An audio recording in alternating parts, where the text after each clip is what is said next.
aming pinahahalagahan sapagkat sa iyong kabutihan at kapangyarihan nagbuhat ang lahat ng mga ito.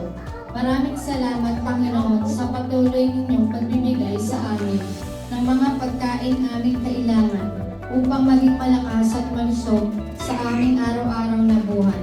Sa pangalan ng anak na si Jesus, pagpalain niyo po si Franco sa kanyang kaarawan ngayon at bigyan mo po siya ng kalakasan at mahabang buhay at mapagpatuloy po niya ang pagbibigay po sa atin ng kasiyahan. Sa ngalan ng anak na si Jesus. Amen. Happy birthday!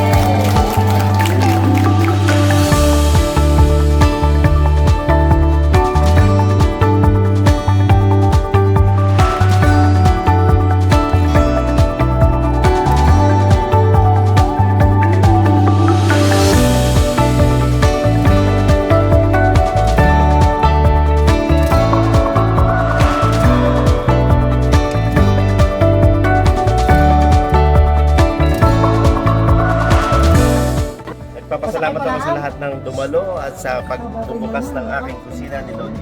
Maraming salamat.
It's been a long time coming. They ain't cuffing my cloth, they tugging it.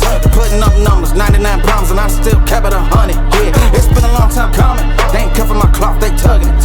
Putting up numbers, 99 problems, and I still kept it 100. Yeah, who don't play, play, play, play. Who don't play, play, play, play. Who don't play, play, play, play. Who don't play, play, play, play. Who don't. Kaya, yung isang bigay ko lang sa... Salamat po! Okay, bakit po ikaw ang Reyna at Hari? Kasi naano naman po natin pag tayo napunta sa restaurant ni Kuya yung pagkaroon niya sa atin, pagtanggap, pag-serve goods, diba? Kaya kayo ang Reyna at Hari. Sa kusina ni Lodi, o diba? So, dito namin sinuran doon kaya hindi na namin pinaprint ng ayos para mas ayos yung video kasi, diba? O, diba? Mas original! Okay. Thank you! Thank you, my Kuya Franco, na kasama. So, ito na mga ano yan, mga bata kasama ko sila. Still kept it 100, yeah. It's been a long time coming. They ain't cuffing my cloth, they tugging it.